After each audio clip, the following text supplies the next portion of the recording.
First this hour, it is their second attempt to take him into custody. Investigators are at the official residence of the South Korean president as they again try to execute a warrant for his arrest over his botched attempt to impose martial law. Yoon Suk Yeol hasn't left his residence in Seoul for weeks. 11 days ago, the Presidential Security Service blocked dozens of investigators and police from detaining him after a nearly 6-hour standoff. Well, as you can see in these live images coming in to us from Seoul, thousands of his supporters have gathered outside the residence, as have up to 1,000 police officers, while lawmakers have formed a human chain to try to block access to the building.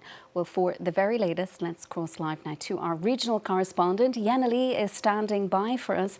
Yana, we're seeing reports now that police appear to be pushing into the residence, or trying to do so at least. What exactly is happening there?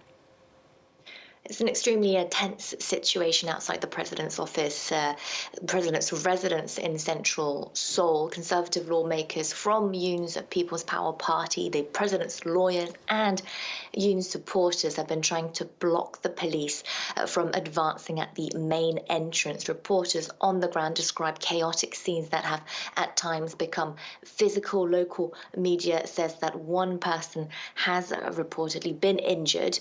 Officers are, though, attempting to breach the barricades from multiple entry points. There are some 160 police vans involved, some spotted with ladders. It's also worthy to note that on this Wednesday, around 1,000 officers have been deployed for the second arrest attempt, and they've been told to prepare for a scenario that could last up to 3 days. Yoon's lawyers say that the attempts to arrest him are illegal and invalid, that these attempts amount to insurrection, whilst the anti-corruption body trying to reach the president says that they will arrest those who block their path for obstruction of justice. Now, this comes after a first failed attempt. You might remember on January 3rd, around 150 police and investigators tried to bring the president in for questioning, but they were met with around 200 of Yoon's presidential guards who created a human wall and refused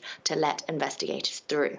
And we can see, Yana, in the live images coming into us there, as you say, over 100 police vans, up to 1,000 police officers, seemingly. As you say, it's the second attempt to try to arrest the South Korean president. Remind us how exactly we got to this point. Well, President Yoon Suk Yeol declared martial law on December 3rd, and it was a controversial power grab that he defended as necessary, as the opposition-controlled National Assembly was, quote-unquote, blocking state affairs. That martial law attempt only lasted around 6 hours, and since then he's been pretty much holed up in his compound. Parliament impeached him 11 days later, and now the country's top court is deciding his fate. Meanwhile, separately, special prosecutors opened this probe into insurrection against him, and for the first time in Korean history charged a sitting president with a crime. Yoon has refused to cooperate, not showing up to 3 summonses, which led to arrest warrants being issued against him. But these arrest warrants haven't been without controversy. Yoon's ruling conservatives insist that they're deeply regrettable and possibly illegal, whilst opposition Democrats have been accusing investigators of being incompetent and underprepared, putting more pressure on the anti-corruption body to make progress for the second arrest attempt. Tense scenes, as you say there, Yana. That is our regional correspondent, Yana Lee. Yana will be, of course, staying across that story. We'll bring you further news as soon as we get it. Moving on, firefighters in